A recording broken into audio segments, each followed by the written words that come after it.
Hi friends, welcome to my channel. நம்ம சேனலில் இன்றைக்கி ஒரு சூப்பரான கிறிஸ்பியான ரிங் ரெசிபி தாங்க எப்படி செய்கிறதுன்னு பார்க்க போகிறோம். இது செய்கிறது ரொம்பவே ஈஸிங்க. டேஸ்ட்டும் அவ்வளோ அமேசிங்காக இருக்கும். குழந்தைங்களுக்கெல்லாம் கொடுத்தோன்னா அடிக்கடி செய்ய சொல்லி கேட்பாங்க. வாங்க இந்த டேஸ்டான ரெசிபி எப்படி செய்கிறதுன்னு பார்க்கலாம். இதுக்கு உருளைக்கிழங்கு எடுத்துக்கலாம். உருளைக்கிழங்கு வந்து ஒரு 400 கிராம் அளவு உருளைக்கிழங்கு எடுத்துக்கிறேன். அதை ஃபஸ்ட்டு கழுவிட்டு நல்லா பீல் ஆஃப் பண்ணிக்கலாம். இந்த மாதிரி பீலர் வச்சு பீல் ஆஃப் பண்ணிக்கலாம். இதை வந்து நம்ம வேக வச்சுட்டு அதுக்கப்புறமா மசிக்க போகிறோம். அதனால் ரஃப்பாக ஓரளவுக்கு கட் பண்ணி வச்சுக்கோங்க.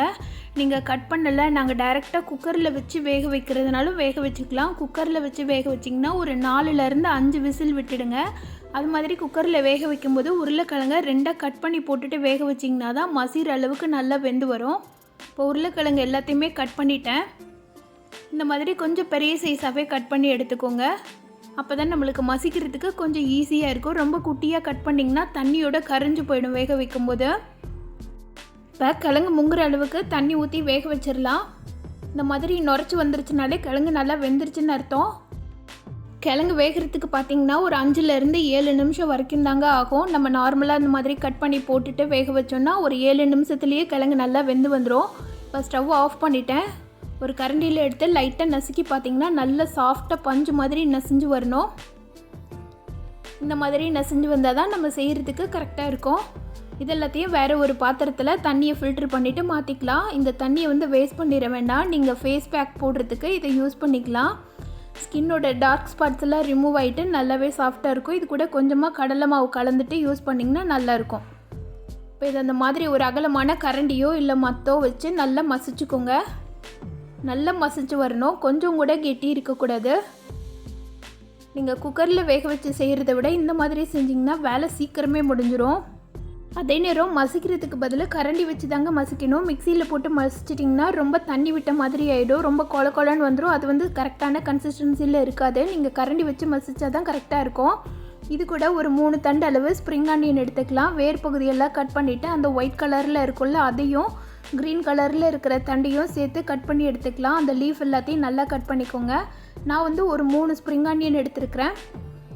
இப்போ கடாயில் வந்து கொஞ்சமாக பட்டர் சேர்த்துக்கலாம். பட்டர் வந்து ஒரு 2 ஸ்பூன் அளவு எடுத்துருக்கிறேன். அன்சால்டட் பட்டர் எடுத்துக்கோங்க. பட்டர் நல்லா கரைஞ்சி வரட்டும்.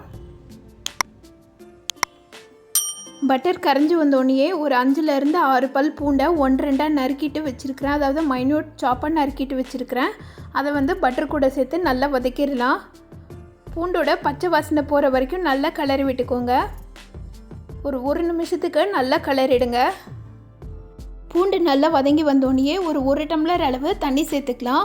இது கூட 2 ஸ்பூன் அளவு கார்ன்ஃப்ளவரும் 1/2 ஸ்பூன் அளவு அரிசி மாவும் சேர்த்துருக்குறேன். இது எல்லாத்தையும் சேர்த்துட்டு தண்ணியில் நல்லா மிக்ஸ் பண்ணி விட்டுடுங்க. மாவு சேர்த்தோடனே ஃப்ளேம் வந்து லோ ஃப்ளேமில் வச்சுக்கோங்க. அப்போ தான் மாவெல்லாம் ஒரே ஈவனாக மிக்ஸ் ஆகி நல்லா வெந்துட்டு வரும். நீங்கள் மாவை மிக்ஸ் பண்ண நல்லா சாஃப்டாகிட்டு வரணும். கொஞ்சம் கூட திப்பியே இருக்கக்கூடாது. தண்ணியோட அளவு பத்தலைன்னா நீங்கள் எக்ஸ்ட்ராவாக கொஞ்சம் தண்ணி சேர்த்து கூட இந்த மாதிரி நல்லா மசிச்சு வர அளவுக்கு திக்கான ஒரு கன்சிஸ்டன்சிக்கு கொண்டு வந்துடுங்க. இதுலேயே மாவு வந்து ஒரு 1/4 அளவு நல்லாவே வெந்து வந்திருக்கும். இது கூட நம்ம மசிச்சு வச்சுருக்கிற உருளைக்கிழங்கு பேஸ்ட்டை சேர்த்துடலாம்.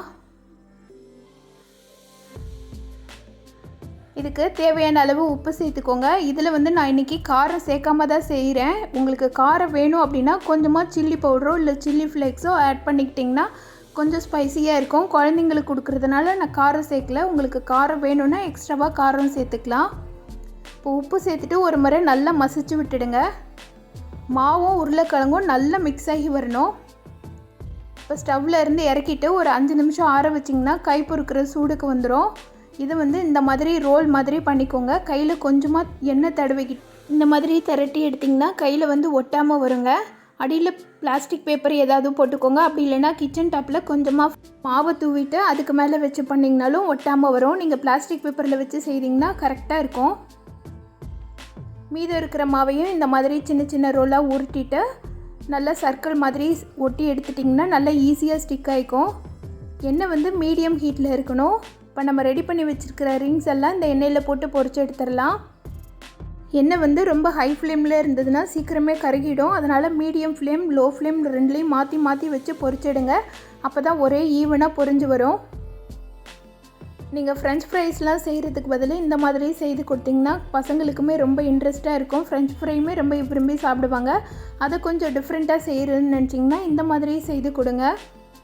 ரொம்பவே நல்லாயிருக்கும். இது கூட சாஸ் வச்சு சாப்பிட்டோன்னா அவ்வளவு அருமையாக இருக்குங்க.